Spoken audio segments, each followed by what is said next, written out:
This week, Steve is back in Utah, elk hunting with his good friend and outfitter Lonnie Billiter. It's the peak of the rut. Will Steve get a shot at a trophy bull? Find out as this week's episode of Steve's Outdoor Adventures begins now.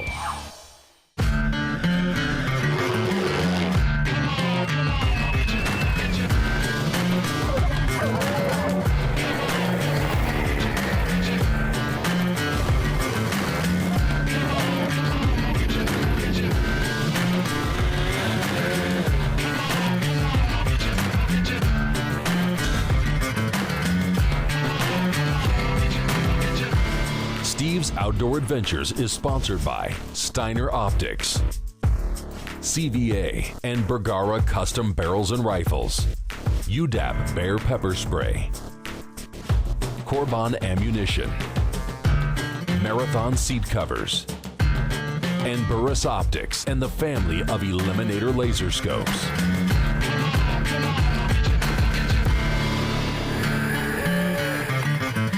This episode has been brought to you in part by the new DeLorme InReach. Stay safe, stay in touch, and stay in reach.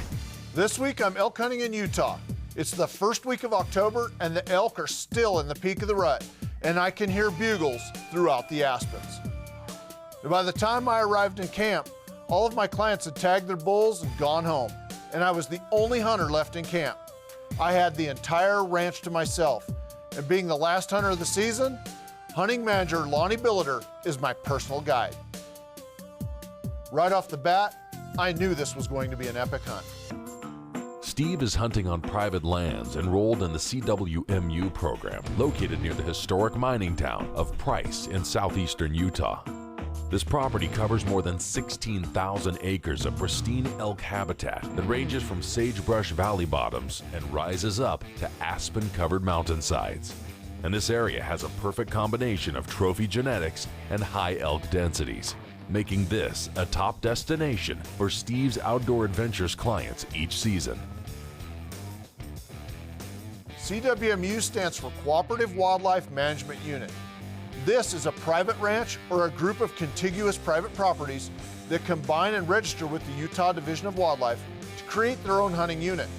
The landowners then get their own liberal hunting season dates and guaranteed landowner permits for elk, mule deer, moose, and antelope hunting. But in return, a limited number of additional permits are made available to the public through the state's drawing process. This program opens up some public access to private lands otherwise closed to any access. In fact, in Utah, there are over 2 million acres of private lands that are enrolled in the CWMU program. And that's 2 million acres that were previously closed to public access. Conversely, the CWMU program gives landowners financial incentive to manage their lands for wildlife, developing habitat instead of subdivisions. The bottom line is that the CWMU program works and benefits the public, the private landowners, and the wildlife. And that's why I'm hunting here. Steve is no stranger to elk hunting in Utah. In fact, he's taken some exceptional bulls in recent years, hunting on the same CWMU properties as his clients have access to every season. I come back to Utah every fall because there's nothing that compares to rifle hunting for trophy bulls during the rut.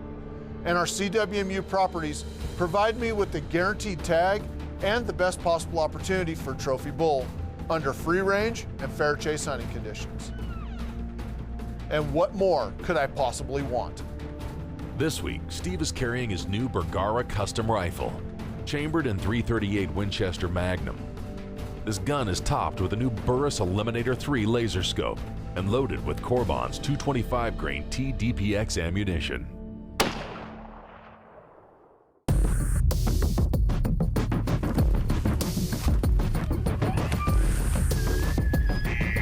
Elk are big, tough animals, and they have massive bone and muscle structures that require a tough bullet to achieve maximum performance.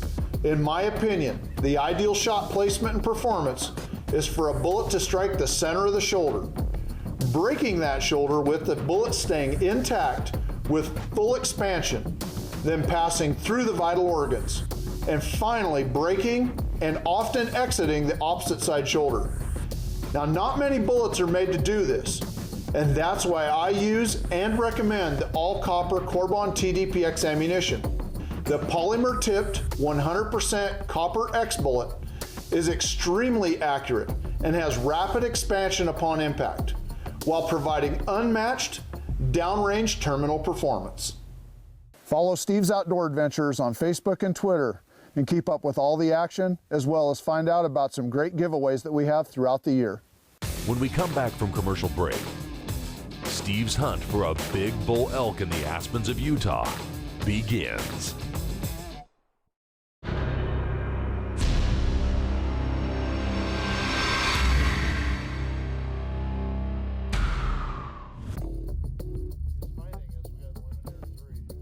As soon as I got to camp, the first thing I did was set up a target and check the zero on my rifle.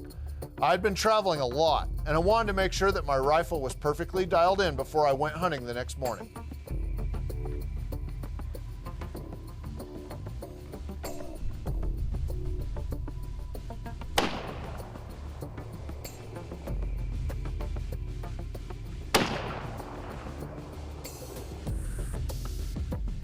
Lonnie decided that we would start the hunt up high, glassing down into the creek bottoms for elk that were feeding back up toward the Aspens. It was really nice to get a lay of the land from such a high vantage point.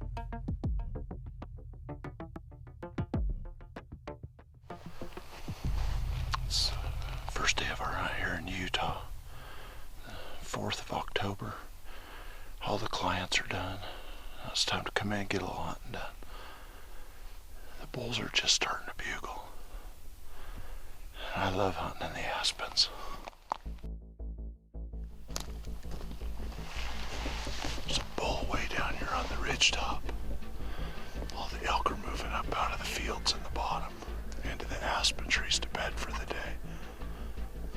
That's what we're waiting for. After spotting some elk down below them, Steve and Lonnie moved down the ridge to get a better look. That first morning, the elk were pretty quiet. There was a weather system coming, and sometimes that affects their behavior. That evening, Steve and Lonnie took the Polaris Ranger into another drainage, where Lonnie had seen a big bull just a few days earlier.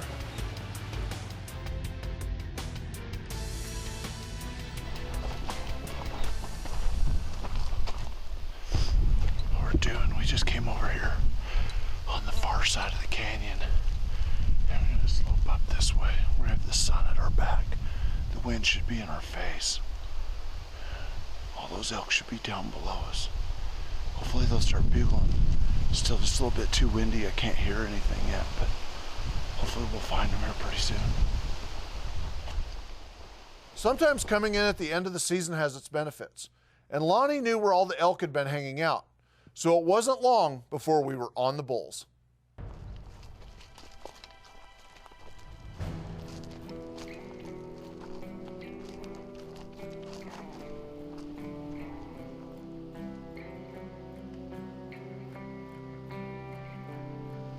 There's 3 bulls in here. One just chuckled below us. We're gonna call him Mystery Bull because we have no idea what he is. We're gonna try and find out.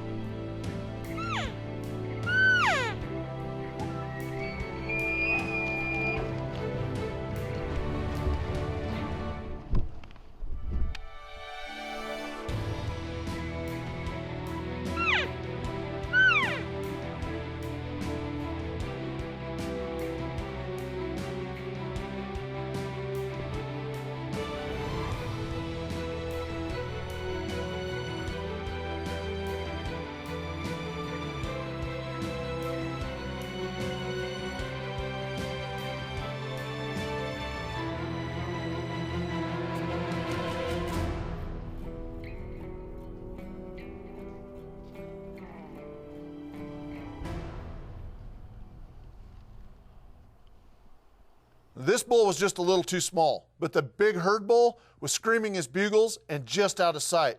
There was no way I was going to shoot a small 5x5 when I knew that a huge herd bull was so close.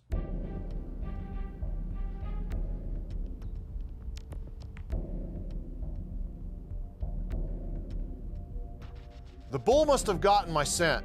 The wind was swirling and I could hear a lot of cows. So we backed out of there and left him alone. Hopefully, we'd get another chance at him the next day.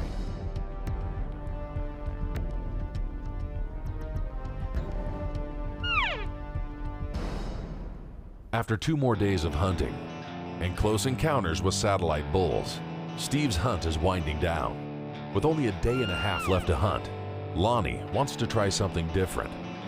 That evening, we decided to wait down in the creek bottom meadows for the elk to feed down. And wouldn't you know, a lot of elk started feeding down toward us, and there was a couple of big bulls with them. I just hoped that we wouldn't run out of daylight.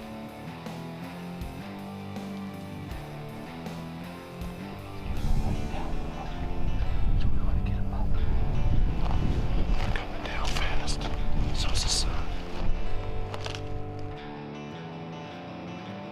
As usual, the video camera runs out of light before I do.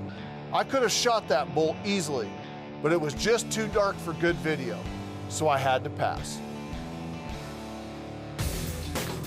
The hunt for the herd bull continues when we come back from commercial break.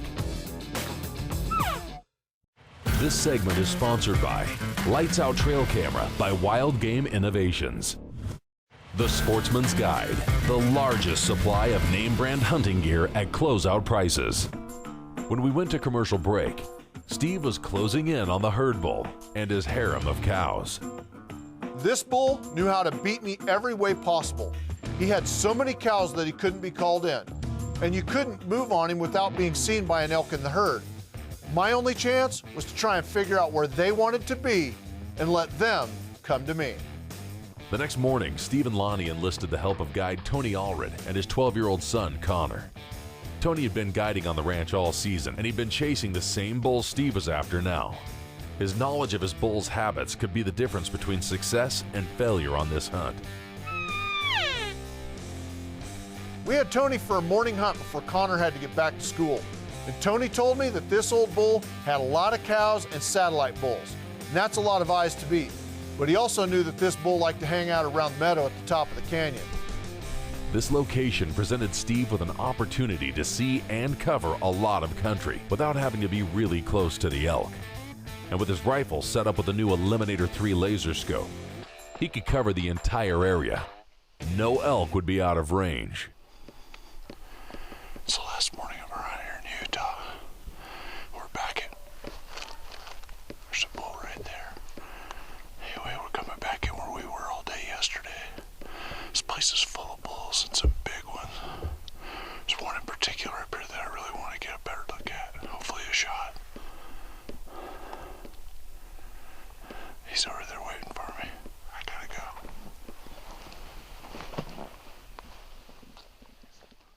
Closed captioning for Steve's Outdoor Adventures is sponsored by Kershaw Knives.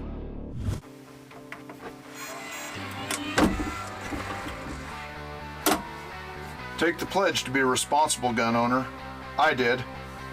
As the group moved up on the meadow, they could hear the bulls bugling ahead. They knew the herd was there.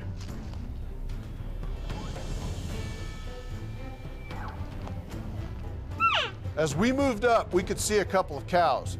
And as they moved into the timber, I realized that the whole herd was already in the timber and moving away from us. So I cow called to try and pull the bull out into the open.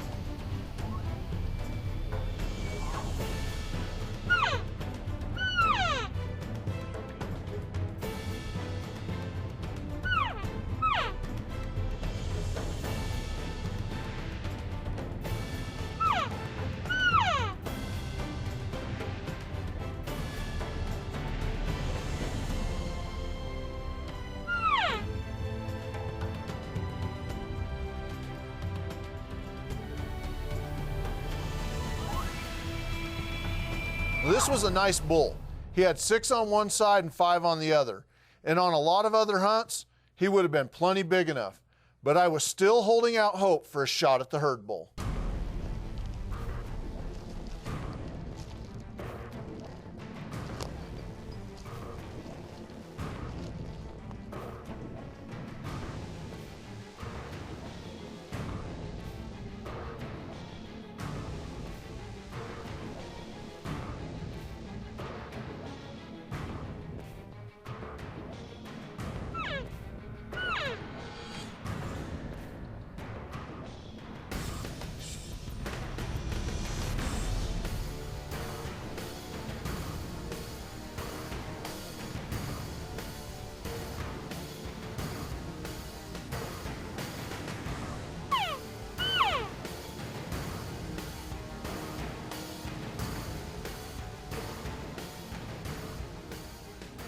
Playing it smart, the hunters backed out of the area and left the herd undisturbed.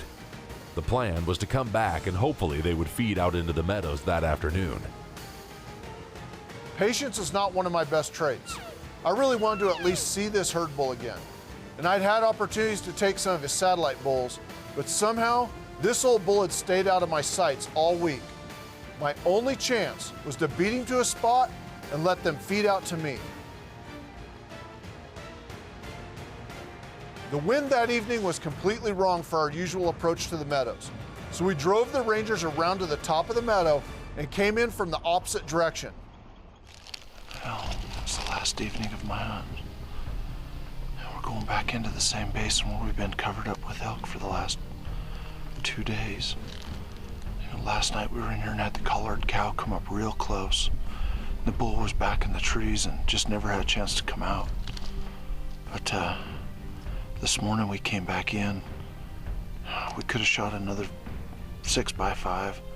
I decided to pass again. I don't know if he'd be that lucky if I see him for the 3rd hunt in a row, but we're gonna go back in here, coming in from the top this time with the wind in our favor. See what happens.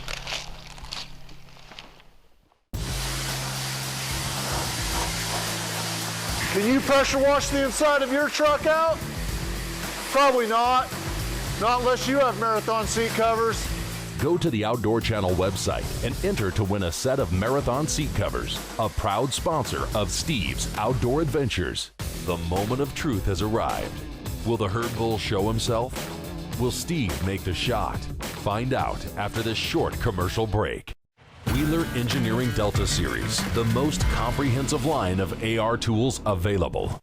Steve's Outdoor Adventures is sponsored by Steiner Optics, CVA, Bergara Custom Barrels and Rifles, UDAP Air Pepper Spray, Kershaw Knives, Corbon Ammunition, Marathon Seat Covers, the new DeLorme InReach, and Burris Optics and the family of Eliminator Laser Scopes. If you'd like to book your own guided big game hunting adventure, give my office a call. I will personally take your calls, answer your questions, and help you book the hunting or fishing trip of a lifetime.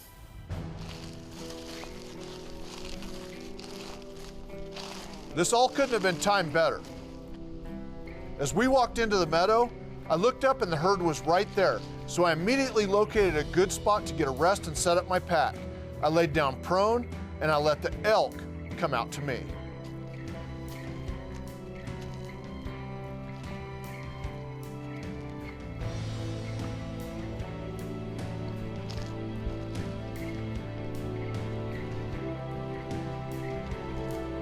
As the elk fed out into the open, Steve carefully looked over the 2 bulls in his sights. Neither one of these bulls is what I would call a herd bull. He was staying back in the timber. But the one closest to me was a big mature elk with a deformed antler on one side that grew out of his forehead. And now this was the last night of my hunt. I had a choice. I could eat my tag or I could shoot a perfect management bull. What would you do?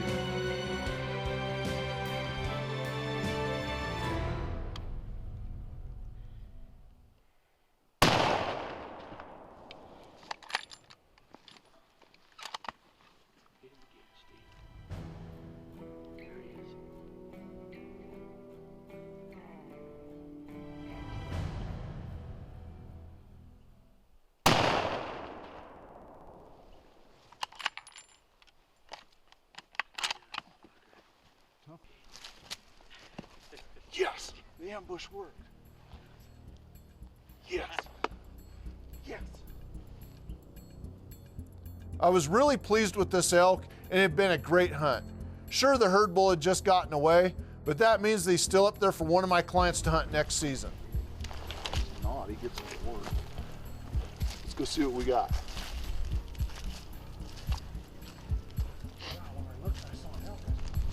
Amazing. Absolutely amazing.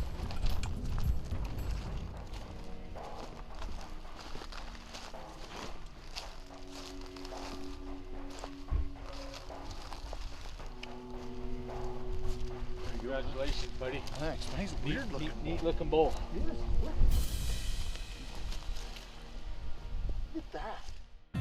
This is exciting hunting, and I hope that all of you out there can come out west or experience living out west and hunt bugling bulls during the peak of the rut. No matter if it's with a rifle, a muzzleloader, or a bow, hunting bulls when they're bugling and screaming and chasing the cows and fighting each other, it's an adventure like no other. This had been a great hunt and an even better adventure, and I came away with a freezer full of steaks and a unique set of antlers that will provide me with memories that will last a lifetime. And remember, if you'd like to book your own guided elk hunt with us, contact my office. I will personally take your calls, answer your questions, and help you book the hunt of a lifetime. Unfortunately, that's all the time we have for this week's show. But please remember to join us again next week when we bring you another exciting episode of Steve's Outdoor Adventures. As Steve left camp, he leaves with a promise to return the following season. But not for elk. He has a Shiras moose tag to fill on a future episode of Steve's Outdoor Adventures.